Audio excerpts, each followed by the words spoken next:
পরিস্থিতি এমন যে ফেসবুকে গেলে মনে হয় ডিসকভারি চ্যানেলে আছে। হ্যালো গাইস, আসসালামু আলাইকুম, ওয়েলকাম টু দ্য ভিডিও। ফেসবুকে এত সাপের আলাপ হয়, এটা বোঝা বড় তাই আমি ফেসবুকে আছি না ডিসকভারি চ্যানেলে আছি। রাসেলস পাইপার, কয়েকদিন থেকে রাসেলস পাইপারকে নিয়ে অনেক আলোচনা হইতেছে। আমাদের দেশের অনেক বিজ্ঞানীরা এটা নিয়ে গবেষণা করতেছে, অনেক ফেসবুক বিজ্ঞানীরা এটা নিয়ে পোস্ট করতেছে, তাদের মতামত প্রদান করতেছে। অনেকের মতে এইটা বিশ্বের দিক থেকে তৃতীয় বা চতুর্থ স্থানে আছে, আবার অনেকের মতে এইটা সেরার 20-এর মধ্যে পায়। অনেকে বলতেছে এই সাপের কামড় খেলে বাঁচার সম্ভাবনা 20%, আর অনেকে বলতেছে এইটার কামড় খেলে বাঁচার সম্ভাবনা 70%। তো আমি কনফিউজে আছি যে কোনটা সত্য, কোনটা ভুল, কোনটা মিথ্যা, এইটা কি। আর এই উল্টাপাল্টা নিউজগুলো কিন্তু সাধারণ কেউ ছড়াচ্ছে না, এইগুলো ছড়াচ্ছে বাংলাদেশের স্যাটেলাইট মিডিয়াগুলো। ও সরি, আমি কাদের কথা বলছি? বাংলাদেশের স্যাটেলাইট চ্যানেল তো গুজব ছড়ানোর উস্তাদ।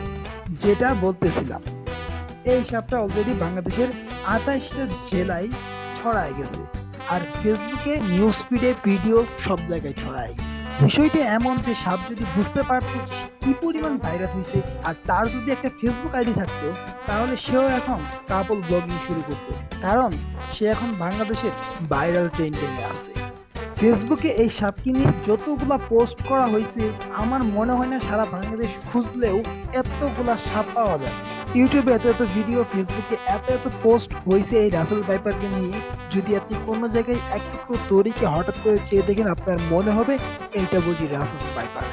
অনেককে আবার দেখি একটা সাপ মারা পরে পোস্ট করতেছে, ভাই এটা চেক দেন তো, এটা রাসেল ভাইপার কিনা। ভাই ওইটা রাসেল ভাইপার না, ওইটা ধুরা ভাইপার। যাই হোক, অবশেষে একটা কথা বলি, আমরা বাঙালি, আমরা যে কোনো জিনিস নিয়ে মাতামাতি আতঙ্ক সবকিছু একদিন প্রথমে অনেক বেশি লেভেলে করি, আর শেষের দিকে গিয়ে একটুও করি না। যেটার উদাহরণ করোনা, নোবেল করোনা ভাইরাস। একটা ভবিষ্যৎবাণী করি, ভবিষ্যৎবাণী না, বাঙালি সবসময় যা করে আর কি। এই যে দেখতেছেন না, রাসেলস ভাইপার নিয়ে মানুষ এত আতঙ্কে আছে, এত ভয়ে আছে। কয়েকদিন পরে দেখবেন রাসেলস ভাইপার আর মানুষ একই করে একই খাটের উপর শুয়ে আছে। হ্যাঁ, এটা শুনে অবাক হওয়ার কিছু নাই, কারণ বাঙালিকে দিয়ে সব সম্ভব।